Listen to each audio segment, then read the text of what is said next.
Halo semuanya, ini kami akan menjelaskan tentang inflasi, deflasi, serta indeks harga. Sebelum itu kita ke perkenalan dulu. Nama saya Ahmad Zikrasif, bisa dipanggil Zaki. Sebelah saya ada. Nama saya Audrey Bestari, bisa dipanggil Audrey. Nama saya Putri Brandra Bukti, biasa dipanggil Putri. Nama saya Robi Ibrahim Maufik Wibawa, bisa dipanggil Robi. Kita langsung ke materi videonya. Di sini saya akan menjelaskan tentang pengertian inflasi. Inflasi adalah kenaikan harga barang dan jasa secara umum dan terus-menerus dalam jangka waktu tertentu. Kenaikan harga dari satu atau dua barang saja tidak dapat disebut inflasi, kecuali bila kenaikan itu meluas dan mengakibatkan kenaikan harga pada barang lainnya. Jenis-jenis inflasi. Jenis inflasi terbagi menjadi 4 kelompok. Yang pertama, berdasarkan pengaruh kenaikan harga, yaitu terdiri dari inflasi tertutup, yaitu kenaikan harga secara umum yang berkaitan dengan satu atau dua barang tertentu secara berkelanjutan. Yang kedua, inflasi terbuka, yaitu kenaikan harga barang yang terjadi secara keseluruhan atau agregat. Yang ketiga, inflasi tidak terkendali, yaitu inflasi yang tinggi sehingga harga barang terus berubah dan naik. Yang kedua, berdasarkan penyebabnya. Yang pertama, demand pull inflation. Inflasi ini disebabkan adanya ketidakseimbangan antara permintaan dan pertumbuhan pasokan produksi. Yang kedua, cost push inflation. Inflasi ini disebabkan kenaikan biaya produksi. Yang ketiga, bottleneck inflation. Inflasi yang terjadi karena faktor penawaran dan permintaan.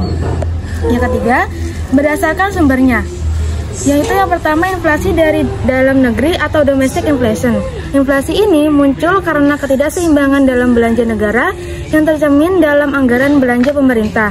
Yang kedua, inflasi dari luar negeri atau imported inflation.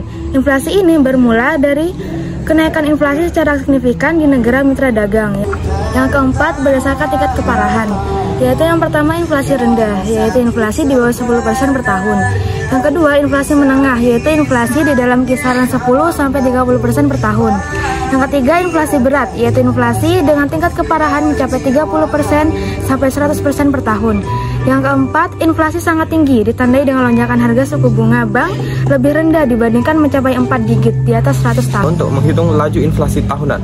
Inflasi tahunan dapat dihitung dengan cara indeks harga pada tahun N dikurangi indeks harga pada tahun N-1 per indeks harga tahun N-1 dikali 100%. Deflasi adalah suatu periode di mana harga-harga secara umum itu menurun.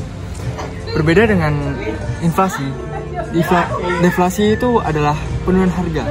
Jadi saya akan menjelaskan ada dua jenis-jenis dari deflasi. Yang pertama ada deflasi strategis yang terjadi akibat dari kebijakan, contohnya penurunan suku bunga yang dikeluarkan oleh Bank Sentral.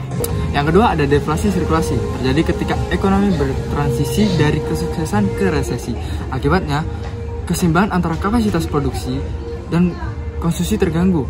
Permintaan barang-barang ekonomi surplus tidak mencukupi dan harga barang turun selama resesi, menyebabkan deflasi sirkulasi yang membuat perekonomian tidak stabil. Di sini saya akan menjelaskan indeks harga. Indeks harga adalah tolak ukur perubahan harga barang dan jasa yang dapat menggambarkan keadaan ekonomi suatu negara. Indeks harga adalah alat ukur yang digunakan dengan cara membandingkan rata-rata tahun dasar sebagai patokan dan rata-rata tahun X yang sedang diamati sehingga kenaikan atau penurunan barang dapat diketahui. Jenis-jenis indeks harga, yang pertama ada indeks konsumen, di mana indeks konsumen ini mengobservasi aneka barang, jasa, perumahan, dan makanan. Yang kedua ada indeks harga produsen, di mana indeks harga produsen ini mengobservasi perubahan harga bahan-bahan baku pada rantai produksi rumah tangga produsen. Yang ketiga ada indeks harga implisit, di mana indeks harga implisit ini dimanfaatkan untuk mengetahui nilai inflasi real dengan menggunakan perhitungan GNP tahun dasar. Yang terakhir ada indeks harga yang diterima dan dibayar petani, yaitu adalah semua pengeluaran baik untuk kebutuhan hidup sehari-hari maupun biaya produksi guna menghasilkan panen. Jadi untuk rumus indeks harga, yaitu ada untuk indeks harga tidak tertimbang. Yang pertama adalah angka indeks kualitas, yaitu indeks harga tidak tertimbang sama dengan jumlah kuantitas pada tahun yang diamati dibagi oleh kuantitas pada tahun dasar dikali 100%. Lalu yang kedua ada angka indeks nilai. Dengan rumusnya seperti indeks harga tidak tertimbang sama dengan kuantitas pada tahun yang diamati dibagi oleh kuantitas pada tahun dasar dikalikan oleh 100%. Lalu yang kedua adalah untuk metode indeks harga tertimbang. Di sini rumusnya ada dua. Yang pertama adalah rumus indeks Last Price. Indeks Last Price sama dengan jumlah harga pada tahun yang akan dihitung dikalikan oleh kuantitas pada tahun dasar dibagi oleh jumlah harga pada tahun dasar dikali oleh kuantitas harga pada tahun dasar yang kemudian dikali 100%. Indeks PAS rumusnya adalah jumlah harga pada tahun yang akan dihitung dikalikan oleh kuantitas pada tahun yang akan dihitung dibagi oleh jumlah harga pada tahun dasar dikalikan kuantitas pada tahun yang akan dihitung, lalu selanjutnya dikali 100%. Itu dimana soalnya pada tahun 2022 harga pakaian adalah 500.000, pada tahun 2023 harga pakaian naik menjadi 550.000. Hitunglah tingkat inflasi tahunan untuk tahun 2023. Di sini kita tulis harga saat ini yaitu 550.000 dikurangi harga tahun sebelumnya yaitu 500.000 per harga tahun sebelumnya 500.000 kali 100 ya, maaf.